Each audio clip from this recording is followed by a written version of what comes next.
Ladies and gentlemen, welcome to your NXT Takeover War Games 2018 preview and predictions. Believe it or not, guys, we only have 4 matches on this show. 2 championship matches are on the, or championship titles, I should say, are on the line. And we have a crazy, ridiculous 4-on-4 War Games match that is expected to main event. I'm pretty sure the one video that came out earlier today, one of the Undisputed Era guys let it slip that, oh, the Undisputed Era is back where they belong in the main event. So that should main event this show. And we've also got the Women's and NXT World Championship both on the line. And we've got a bit of a grudge match. John, I know we always look forward to takeovers, but dude, I just want to know, scale of 1 to 10, how much are you looking forward to this particular one?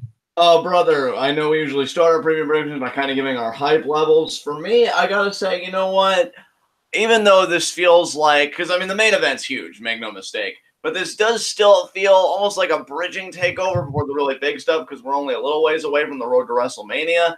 Even with that said, I feel like they've done damn fine with this card. I'm going to give it a respectable 8.5 out of 10 for my hype. Dude, you nailed my number on the dot. I was going to give that exact same number, 8.5 out of 10 for my hype level as well. That's perfect. Damn, it's rare that you and I match. It's usually a little over or a little under, but wow. Yeah, usually like a half a point or a point off, but no, you nailed it exactly this time. All right. So tell me, man, just about your hype, because I know we're the same level. Like, you just feel like they've done a good job building this card. You're probably looking forward to a few matches, I'm guessing, on this. You know, I am a little bit disappointed that we aren't getting a match involving Matt Riddle and or Keith Lee on this show. I was really hoping that we would get one or the other, or maybe even like a triple threat involving Ono or whatever. But I think that the fact that it's only a 4-match card and we can still expect it to go like 2.5 or so hours, that just tells you that these matches are going to get room to breathe, brother. I mean, Gargano Black might be the shortest match, and I'm still expecting that to go like 13 to 15 minutes or so. Ciampa Dream is probably going to get all, upwards of like high teens, maybe even 20 minutes. Shayna Kairi, given that that is 2 out of 3 falls and we're going to be getting a lot longer matches on this show, that match might peak out in the high 20s, maybe even 30 plus minutes.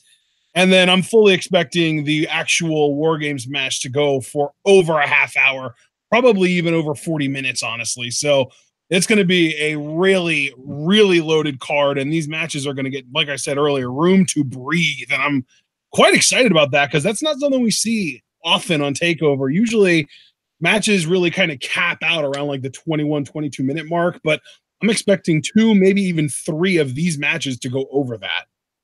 Yeah, I can totally get behind that line of reasoning. I gotta be honest, as a wrestling fan, especially one that started to become like, more critical of the product and stuff as I got older, I've always been more fond of smaller card sizes. I feel like in this age of like oversaturation where there seems to be an event really every week, it feels like sometimes, smaller card sizes that demonstrates a kind of exclusivity. Like you've got to be really good or you've got to have like a A-tier feud to be on a pay-per-view. So I really like that it's a 4-match card. And again, the War Games main event, I wholeheartedly agree with you. It's probably going to go an hour plus. So yeah, man, I'm excited. Yeah, I didn't say an hour plus. I said easily 30 minutes plus and most likely even 40 minutes. I don't think it'll even hit the 1 hour mark, honestly. Well, that's fair. But regardless, I do think it's going to be an extensive matchup was essentially my point. But Right. yeah, I'm excited for what Saturday has in store for us. So let's get into this. All right, awesome. Let's get into it. We're going to start with the match that has really the least implications about it, the match that is the least meaningful, and that's almost ironic to even say because this is the grudge match that's been getting built for effectively like 3 months now. I feel like this match, this attack happened right after SummerSlam, which was 3 months ago almost. And yeah, man, Gargano versus Aleister Black. Johnny Gargano has been the hero of his own story for so long, and he's been so convinced that he needs to be the hero of the story that he ended up becoming the villain in Aleister Black's story. So we have finally gotten to the point. It's really cool that we were able to kind of call this coming from a mile away too. Especially, I feel like when William Regal asked Johnny Gargano if it was him, and he didn't give him a straight answer, and it was just like, William Regal, you know me, look into my eyes, you know what happened. He never gave a straight answer, and yeah, it turned out that was spot on. Johnny Gargano was the attacker, and here we go. We're gonna, I've been saying this is gonna probably get like 13 to 15 minutes, and if there's going to be a squash match on this card, this match would make the most sense to be it. Black just hits him with the black mass and pins him, but I don't think they're going to go in that direction. What do you think? I do also think that make a lot of sense, but I do think we're actually going to get a proper match between these two. I've kind of been torn about who's going to win this, but you know what, man? If Aleister's still on the NXT product, you need to get him back in the fold in a proper way. I feel like because Johnny's been pretty consistently here and he's just been a part of the narrative all throughout, he can take a loss and not really suffer much. Black needs to reassert himself in the best way possible, and to me, that's winning at a takeover against the guy that attacked him, especially if, well, I'll save the rest of my speculations for the rest of this preview, but I'm just going to be very straightforward. I say Aleister Black wins this. Okay, yeah, I am definitely with you on that. I've got Aleister Black winning, and I think he's going to become the #1 contender for the NXT Championship after this. Yeah, I would certainly agree with that. That's what I was kind of holding off on. But yeah, I think, again, it's about reintegrating him back into the fold. He's been out of it for a little bit, so he's going to reassert himself dominantly with an impressive win over Johnny Gargano at TakeOver War Games. To be fair, there definitely is a story, kind of a built-in story excuse for why Johnny Gargano would win this. I mean, if his thing is sometimes you got to fight a little dirty to win, and he fights a little dirty in this match and wins, he would be very much justified in this turn. So definitely be on the lookout for Gargano doing some underhanded stuff to win this match. Yeah, absolutely, man. I agree. All right. Up next, we're talking about the women's championship match. Shayna Baszler defending the women's title against Kairi Sane. 2 out of 3 falls. Honestly, I mean, don't get me wrong, I'm looking forward to every match on this show, but I think this is the match that I'm looking most forward to, even more than the War Games match. Yeah, you know what? I'm just going to keep it short and sweet. Fuck Shayna Baszler. Fuck the MMA meanies. Kairi's winning. Kairi is winning, and she's regaining her championship. I am throwing logic to the wind. I can't. I have seen over and over GIFs, audio clips, everything of my treasure box is empty now, and that frown, and it kills me. Shayna's got to pay. Kairi's regaining the championship, second ever 2-time NXT Women's Champion. Let's do this. Let's do this. So you with me or not? Believe it or not, dude, I actually am. I'm also picking Kairi to win here and win the title back. I love this story of you can't beat me twice, and it's kind of funny because both of these women have beaten each other twice. Shayna defeated Kairi on an episode of NXT, and then at Evolution, Kairi defeated Shayna in the Mae Young Classic Finals last year, and at TakeOver, was it Brooklyn 4, I want to say, this year, wasn't it? Yeah, Brooklyn 4, yeah. So they each have 2 wins over each other, and now one of them is going to get 2 more wins in the same night. It's literally Omega Okada with women in NXT. Holy balls. Yeah. The only difference is they didn't have a time limit draw prior to this, so. That is true. That is very true. So, but that being said, though, yeah, I am also picking Kairi to win. And the main reason behind that, the driving force behind me picking Kairi to win here and get the title back is exclusively because I think Shayna is on the brink of a call-up with Ronda kind of going a little bit heel in her recent tweets and Instagram stories and stuff. So I kind of get the vibe that these 3 horsewomen are going to join up with Ronda on the main roster and kind of wreak some havoc. Yeah, it seems like Ronda's definitely taken a very aggressive, demeaning tone lately. So it seems like some table settings being done. And God, yeah, you stupid millennials with your avocado toast. God, Ronda, ew. Who says that? Well, I mean, Dolph Ziggler was kind of on that narrative track a few years back, but even dude, Dolph Ziggler was like that, and then even like on her initial heel promo after the initial turn, Becky cut a promo like that. Yeah, it's like... It's almost like these promos are being written by old white men or something. Yeah, I mean, well, Vince. So, yeah. But, yeah, man, I agree with you. Ronda's seemingly shift in her personality would signal that maybe she's going to call her friends up, and like you said, wreak some havoc. Plus, again, this isn't even about logic or anything else. They broke Kairi's heart, so now Kairi has to break their face. So she's going to win 2 out of 3 falls. Her treasure box will be full again. And you know what else is going to get full, Ashton? My heart of puppies and fucking rainbows, because we have an NXT Women's Champion that we can all love and be proud of, damn it. Dude, have you ever seen the episode of, I think it was The Daily Show, with Tommy Lauren in it? Oh yeah. Well, where she's like, well, I'm a millennial, so I don't like labels. Oh my god. and Trevor Noah just sat there looking at her, waiting for it to click, and it just never did. It just never happened. She just never got it. Which surprises no one. Lack of self-awareness. Yeah, I wish I could say I was shocked. Oh man. All right. So I guess, oh man. And by the way, the thing that gets me the most excited about this and the prospect of Kairi getting the title back is we might get Kairi versus Io at the Takeover for Rumble. Oh God. Well, see, that's the thing, dude. Another thing that I should kind of say, since we're already talking about this match extensively. Bianca. Well, no, not Bianca. Kind of tagging on Io, because I feel like that Shayna was going to have Jessamine and Marina run interference, but I think Io is going to help even the odds for Kairi. And maybe one other babyface woman, but I don't know who that would be, so I'm really just sticking to Io, though. And then we could kind of transition into that story with hopefully Bianca getting her title shot in the meantime, because I really do think she's being groomed for it. It should happen. But, yeah, I feel like Kairi's going to have friends of her own, and when the playing field is even, babyface usually wins. So here's to hoping Kairi gets back her title so that I can be happy again. So that's all I got to say about that. So do we think that Kairi is going to be gifted the first fall via a big run-in from Jessamine Duke? And by the way, it is Jessamine, not Jessamine. Jessamine Duke and Marina Shafir. And maybe they beat her down and they cost Shayna the first fall, but the beatdown leads to an easy second fall. And then we get like they each have a fall and it's like a longer match to determine the actual winner.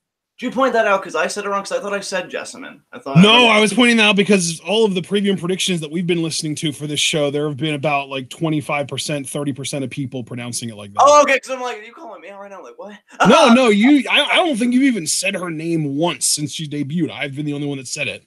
Right, okay, fair enough. Because I'm like, well, I put myself out there. But no, I can see that live. Because see, here's my thing. I don't even know if this is gonna get that much time, because the 2 out of 3 falls matches we've been seeing lately, it really seems like they get to the first 2 falls rather quickly, and then it's the third fall that's allowed to breathe. So I could almost see Kairi getting the first fall because she's like the babyface, and she's like, Shayna can't beat me, and then Shayna gets the second fall. But then again, the babyface always struggles. So then maybe you know what? I'm going to make it my official prediction since you're kind of waffling. I do think that Jessamine and Marina are going to attack Kairi at a point before any falls happen to cost Shayna the first fall, but the attack will lead to Shayna getting the second fall very quickly, and then there will be a longer struggle for the third fall. That's my guess, officially. I'll just co-sign on that, because ultimately it does come down to Kairi's winning. I've been saying that over and over, so it really doesn't matter how it's done. I just know that Kairi's walking out NXT Women's Champion for a second. So, reason that I like to predict that is because that's actually the way that Dean Ambrose versus Seth Rollins in their 30-minute Iron Man match in FCW was handled. Ambrose got a chair and just went to town on Rollins and lost the first fall or 2, but then he ended up picking up like 3 or 4 quick ones after that because of how beaten down Rollins was because of the chair shots. Okay.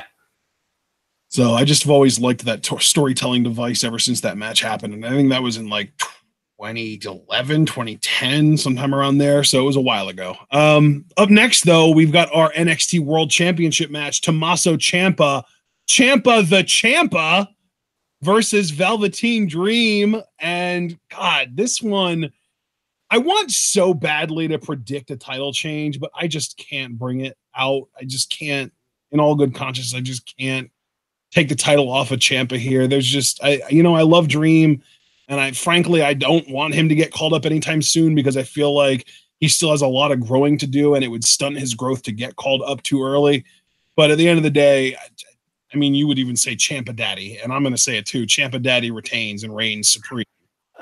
First of all, I would say that. Second of all, really looking forward to this. You know, like there's nothing more exciting to me than when a really young and promising talent gets put in a spot like this and gets tested. You know, like really, like, can you handle this spot? Can you handle, you know, an angle like this with these implications? That's why I love that when we did Progress Chapter 76 live reactions and we saw Thyler in the main event. You know, that was so cool to see him in that spot against a person like Walter, who I feel like has been around the block a few times. And, you know, that's Velveteen Dream here.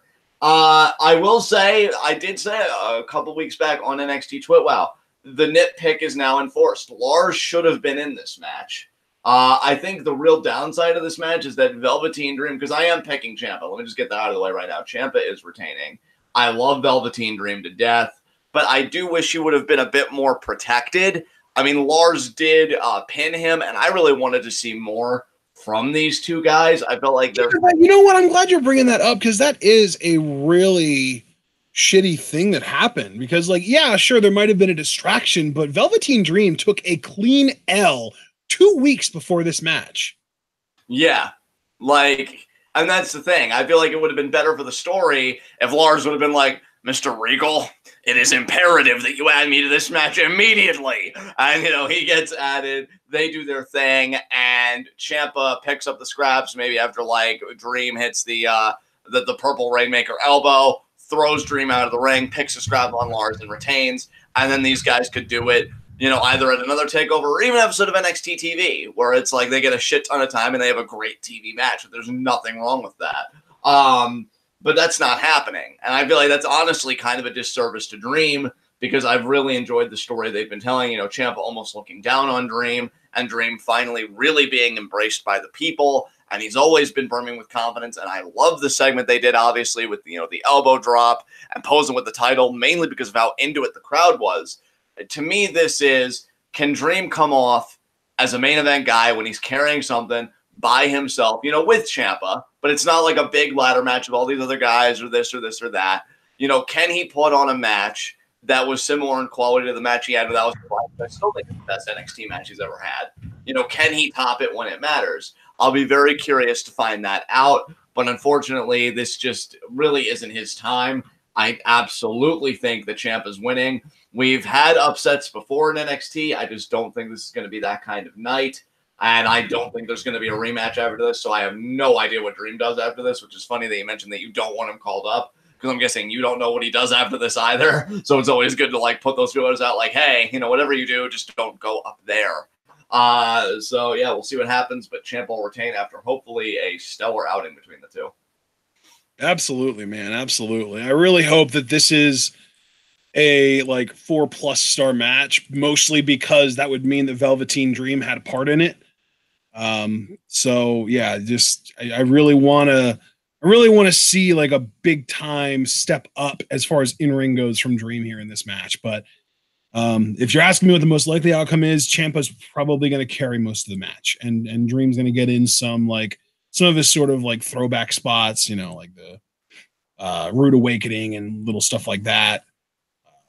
But I'm hoping Dream does a lot more. I'm hoping to see a lot more from Dream in this. So we've finally gotten to our main event. The 4-on-4 War Games match. Undisputed Era versus the Team Warper, as I've been referring to them as it's Team War Raiders, Pete Dunne, and Ricochet. And we know the Undisputed Era will have the advantage. So what I want us to do, I don't really just want us to predict who we're going to have win, which I'm sure we'll get to that. I really want to predict what order we're going to see these guys come out in. Oh, okay. So how about, since you're the one that wants to do it, you start us off. Okay, so I'm gonna pretend that I'm gonna pretend that this is a real fight, and then I'm gonna pretend that I am the leader of each of these teams, trying to decide who needs to go out first. So if I am the Undisputed Era, I want to save Adam Cole for last, right? Right. Makes sense. And I want to start, because I know this guy has the best sort of stamina and durability. I want to start with Roderick Strong, because I know he can last a half hour easily plus. He's He's had one of the last time I can think of that we saw an hour-long singles match in the U.S., it was Roderick Strong versus Jay Lethal in Ring of Honor a couple years ago. Right. We know Roderick Strong has stamina out the ass. So I'm going to start with Roddy. And then I'm going to, because they are former tag team champions together, I want O'Reilly in there next. And then Fish, and then Cole. So that's going to be my order for Undisputed Era.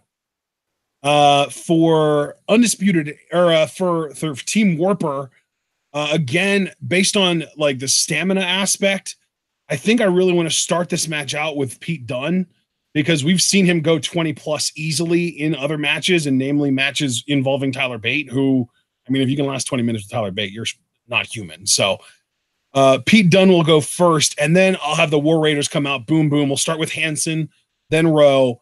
And I want Ricochet to be the freshest, because I know that he's the most explosive. He's the X factor. He's the guy that can be the deciding kind of factor in this match. So I'm going to go Dunne versus Strong to start things off. And there's a story there, because remember, Strong attacked Dunne, turned on him, cost him tag titles to join Undisputed Era last year. Or actually it was earlier this year, now that I think about it. And then we're going to have Kyle O'Reilly come in, and it's going to be O'Reilly and Strong 2-on-1 on Dunne. That's going to be a really unfair disadvantage for Dunne. And, you know, even honestly, just thinking about it, based on that, I might want to start things off with Hanson. Like we go Hanson, then Rowe, then Dunne, then Ricochet. Because if you know you're going to be dealing with 2-on-1s, you might as well have a big guy in there that you know can absorb punishment, handle 2-on-1 situations. So I'm going to switch it up. I'm going to start things out with Hanson. So I'm going to start things out with Hanson, and then we're going to get, Roderick Strong and Kyle O'Reilly. Then Rowe's going to come out. So we're going to get a 2-on-2 involving the War Raiders. And I think if you are Team Warper, you see the War Raiders as being the better team than any two guys on the Undisputed Era, no matter what. So that you feel like, even though the numbers are even, you feel like you have the advantage there. But then Bobby Fish comes out, and there is just a ridiculous amount of chemistry going on there, because Kyle O'Reilly is a former tag team champion with both of the other members of his team there. But then Pete Dunne comes out, and we already know what kind of a great equalizer he can be. Then Cole, then Ricochet. So that's my official prediction. I want to know what you have to say. That actually all sounds really good to me. I mean, I really don't know if there would be any differences. I guess for me, I would make maybe some minor switches. Like, for example, on the Undisputed Era side, I'd probably start with Kyle O'Reilly, and then going to Warper, I'd probably start with Hanson, so you pick up right where Wednesday left off. They'd go at it, and then, because I have to remember, Undisputed Era has the man advantage, so they would get a man out on their side again. Then I probably would agree with you about, Strong. Pretty much that team would be together, since they are the NXT Tag Team Champions. Actually, no, you know what? I'll disagree about that too. I think Bobby Fish, this way we get a little bit of a Red Dragon reunion after like the longest time now that Bobby Fish is out. Okay, so you're doing O'Reilly and then Fish. Yeah. Then I would have... Rowe, I think, is a bit too obvious, so I guess Pete Dunne would be next. Because because I didn't know that you wanted to do this, so I was just going to kind of break down some of my thoughts, before the actual prediction. I worry about the babyface team, because I worry about tensions between Ricochet and Dunne, because they showed that even on the Go Home show, where they were arguing among themselves, and the War Raiders had to step in and be like, "Hey, this is what's happening." It's like, oh, okay. So I'll go Pete Dunne next. Then after that, I would say Strong. Then Rowe. Then Cole. Then Ricochet. Because Cole and Ricochet, to me, are in business too, because of the North American Championship. So So the thing that we do agree on is that it's smartest to save Cole and Ricochet for last for both teams. Yeah, absolutely. That's the only thing that we agree on, because I think, like, if you're going to send out one of the War Raiders, you can't wait 10 minutes to send the other one out there. You need them together. Right. Yeah, I could see that. I have Hanson coming out first, and then Rowe, then Dunne, then Ricochet.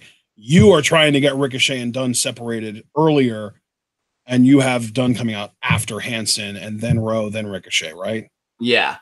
Okay. So, and then you also, you are also favoring Red Dragon over the O'Reilly Strong team. So you have O'Reilly coming out first, then Fish, then Strong, then Cole. I'm sending Roddy out there immediately because I know he can handle the duration of just being out there for that long. And then I'll send O'Reilly out there with him, the current tag champs. And I like the idea of having the current tag champs versus their potential challengers starting the match off too. I really love that idea. Right.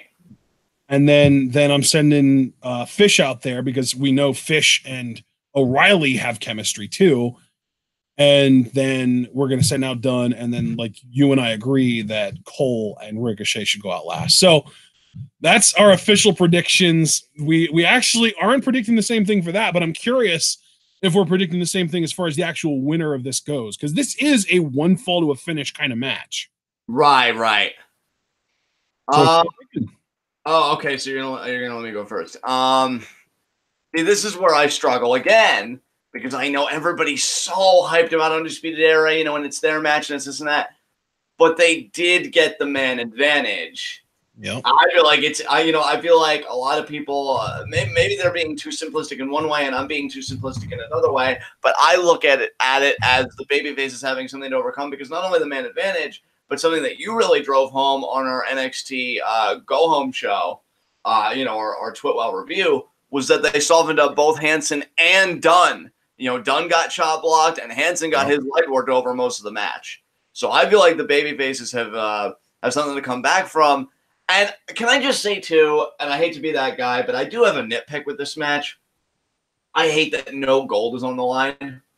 Because, that almost makes it a bit more difficult for me. Because it's like, well, if no gold's on the line, do the babyfaces win and then the War Raiders get another shot at the tag titles? Or does Undisputed Era win and then Cole finally gets his proper one-on-one rematch? What do you want to do? I feel like you could have settled so many stories by just having, a winner-takes-all scenario. But here we are. No titles at stake, which is a bit frustrating. I keep worrying about Dunne and Ricochet too, because they do argue a lot. I don't think they're going to be able to coexist. Whereas the Undisputed Era, meanwhile, there is that cohesion there. But what's funny is we haven't really seen all four of them work together because Bobby Fish has been off the shelf or on the shelf. So now that he's off the shelf, I've sometimes wondered, is there going to be friction between him and Roddy? Because Bobby and Kyle have a lot of history. But Roderick and Kyle have developed a history where, I've even said I may even prefer those guys to Red Dragon. They're really freaking good together. So there are a lot of variables at work here that I'm really fascinated to see play out. But that doesn't answer who I think is going to win. I'm going to go Wrestling Logic 101. I'm going to say, even though Undisputed Era is the coolest thing in wrestling, and I fucking love them, and you keep talking about TWitWoW Awards, I'll tell you right now, my faction of the year most likely is going to be Undisputed Era. I'm thinking they're going to lose this one, and Warper is going to win this. And then in the aftermath, I think Cole will still get his rematch somehow, but the big thing for me is War Raiders will become NXT Tag Team Champions. So I'm going Warper for the win here.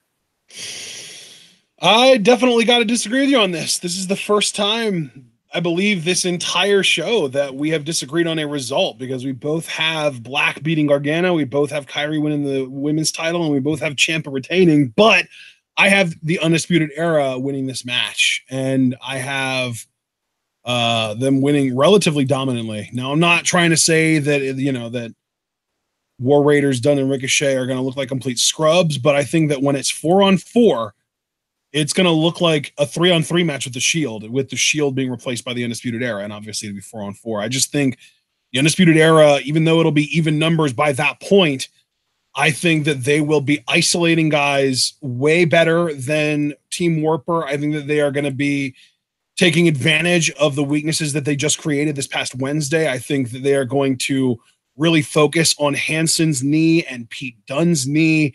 And I think that it's going to come down to Ricochet is going to need to make a couple of astounding saves, because there are going to be some pins going on that he's going to need to break up, and probably going to break one up with like a 450 or a shooting star or something crazy like that.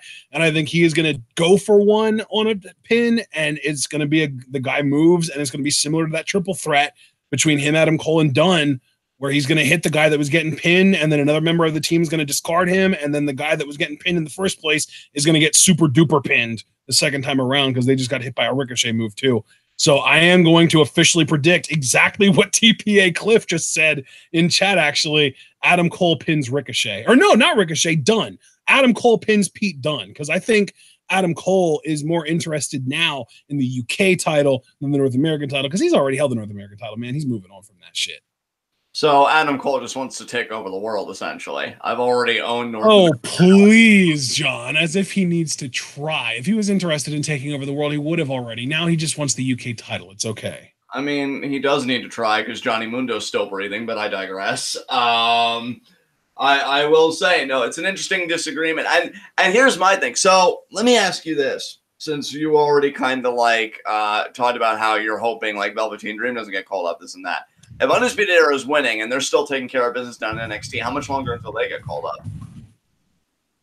How much longer until who gets called up?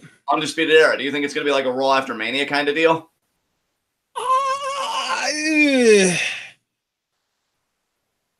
Man, it's a tough call because they still need to drop the tag titles. I really want to see them get called up before WrestleMania. Like maybe even they get called up at the Rumble and actually stick around for the run to WrestleMania. But I would say the day after WrestleMania is like a worst case scenario for them, in my opinion. Okay, interesting. All right. That's like the latest that I can imagine them getting called up is on the post-Mania Raw. And I do think they will go to Raw. All right. Very interesting. Very interesting. Yeah, I have no prediction on that as far as like I go. I was just more curious about you since you're going all in on Undisputed Era here. Should be. Hey man, here's my thing. Last year, the Undisputed Era won the War Games match, and is a big reason for that is because they had the advantage going into it. You got to remember, last year it wasn't 4-on-4; it was 3-on-3-on-3. But the advantage was the winning team, or the team with the advantage. In this case, it was the Undisputed Era. Got both of their extra members before either of the other teams, because if you remember, I believe that match started with Adam Cole versus Eric Young versus Roderick Strong, because it was Roderick Strong and the Authors of Pain was the third team there, aside from Undisputed Era Insanity. And the first countdown led to Kyle O'Reilly and Bobby Fish both getting in the match at the same time. So it was 3-on-1-on-1. Then Akam and Razor were able to enter, and it was 3-on-3-on-1. And then finally, Alexander Wolf and Killian Dane were able to get into the match after a 10-minute wait. So, yeah, man, it was like last year, again, it was like a big deal to have the advantage. And I think that they have the same thing this year. I think that having the advantage is going to be a big deal, especially early on. Because early on, if they do what I'm suggesting, at least, hell, even if they do what you're suggesting, early on, it's going to be tag team versus one guy. It's going to be either, in my case, O'Reilly and Strong versus Hansen, or in your case, O'Reilly and Fish versus Hansen. And knowing that Hansen already has that weakened knee because of O'Reilly from Wednesday, and we both think that O'Reilly is going to be one of the first two people in the match for Undisputed Era, so he's going to be a part of that 2-on-1 assault. I think Hansen might as well just get neutralized for the rest of the match, because anything that he tries to do, whether it's even just the simple cartwheel into the lariat, or, you know, the springboard lariat, or this tope suicida, or his moonsault, anything that he tries to do that's even mildly athletic, it's going to hurt like hell. He's going to have to sell it afterwards. So Hansen might as well call neutralized after that. And then, even though I have Rowe getting in, you have Dunne getting in second, whoever that happens to be, Hansen is going to be so neutralized by that point that it might as well become a 2-on-1 again, and then a 3-on-1 when the third guy gets in. So I think this is going to be one of those situations where the babyface team is going to be fighting so hard just to keep their head above water that by the time the match ends, they're not even going to realize what just happened, and it's just going to be over, and they're just going to lose. Right. I mean, I will give Undisputed Era this. I mean, they have a stern leader in Adam Cole. I don't even know who's leading Warper right now. It just seems like an every man for himself kind of thing. Yeah, so, like it seems like Ricochet and Dunne both feel like they are the leaders, but they also both feel like the other guy isn't the leader. Like, you know, I'm not going to listen to what you say. So that's another big problem on that team. It's not just, oh, we have a disadvantage. It's also, oh yeah, and by the way, we have members that don't really like each other that much.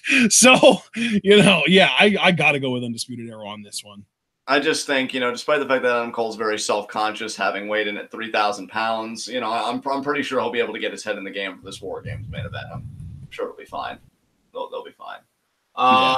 So yeah, quick rundown. Man, I tell you what, though, just talking about this show has gotten me even more excited about it. I think I'm up to a 9 out of 10. Yeah, I'm right there with you, man. I think this takeover is going to be a lot of fun. I think it's going to be one of those shows where it's like you can just kind of turn your brain off and enjoy wrestling. So just to summarize my picks, I have Aleister Black. I have Kairi Sane regaining her treasure because fuck you, Shayna Baszler and the MMA meanies. I have Ciampa retaining, and I have Warper winning War Games. Ashton, summarize your picks for us. I also have Aleister Black, Kairi Sane, and Tommaso Ciampa winning their respective matches. However, I have the Undisputed Era winning War Games. I see. All right. You and I just had to disagree about one thing, man. I feel like it has been a while, though, on Preview and Predictions since we've had any disagreements. Well, and it wasn't just that we disagreed on the winner. We disagreed on the order and everything. So that whole match is just going to be a very, high volatility between the two of us on those two. Absolutely. There was like a lot of disparities between the reasoning of our faces, but hopefully it works out for the best, though. I want to thank everybody that joined us for this. We will see you guys again for live reactions. That goes live. Actually, no, that's Saturday. Saturday, yeah, because tomorrow we're going to be doing preview predictions for Survivor Series, and honestly, I'm not looking forward to that show as much as this one, but I am still quite looking forward to that show quite a bit. Absolutely, man. Absolutely. So we'll see you guys tomorrow at 9 for that. We're going live at 9 p.m. Eastern time with our Survivor Series preview and predictions. So with that said, Ashton, you can take us home. All right, ladies and gentlemen, we hope that you all enjoyed this preview and predictions. We would love to know what you thought or what you think is going to happen on Saturday. Let us know when this has gotten fully processed. You can comment down below. Also, remember to like the video before you leave and subscribe to the channel if you're new. Click on that bell icon once it pops up so that you can join the notification squad. Follow us both on Twitter, like our Facebook page, buy our merch on Teespring, and of course, remember to donate to the Patreon. Any donation whatsoever will give you the ability to ask up to 5 questions a month on our Q&As. Otherwise, if you're not a member of the Patreon, it's only 3 questions a month. If you donate $3 a month, though, then you can actually join the Discord channel, and that's pretty great stuff. It's all kinds of fun interactions and banter, and we talk about Monday Night Raw because we're not live reacting to it anymore and all that kind of stuff. Although we will probably live react to Raw this coming Monday because it's post-Survivor Series, but John and I are going to talk about that later. We still haven't. God damn it. So yeah, Discord's $3 a month, and no matter how much you donate, it will accumulate over time and allow you to request live reactions to wrestling shows of your choosing. And, pricing on that varies, so we'll just have to talk about it after a few months and see if you can afford what you want us to live react to. But the only other thing that I ask you guys to do is remember to share this video and share this channel with all your wrestling fan friends and let them in on the best kept secret in the YouTube wrestling community. We are TWitWoW, and we are the workhorses of the YWC. And we will see you guys tomorrow night for our preview and predictions for Survivor Series, as well as Saturday and Sunday and Monday and Tuesday and Wednesday, and I think next Friday as well, for just everything. Saturday live reactions to this show, Sunday live reactions to Survivor Series, Monday, most likely Monday night live reactions to Monday Night Raw, Tuesday night live reactions to SmackDown, Wednesday afternoon live reactions to NXT UK, Wednesday evening review for NXT, and then next Friday we have a Patreon requested show that we're going to be live reacting to as well. So there's just a lot of stuff, and that just goes to show you why we call ourselves the workhorses of the YouTube wrestling community, because we just have shit coming out every other day, if not every day. 5 or 6 shows a week most of the time, if not more. So, yeah, guys, it's been a lot of fun. We hope you enjoyed. And, of course, whether you decide to show up tomorrow for our preview or if you're only here for NXT content and decide to show up Saturday for our live reactions to Takeover War Games 2018, all that we ask is that you remember to stay tuned.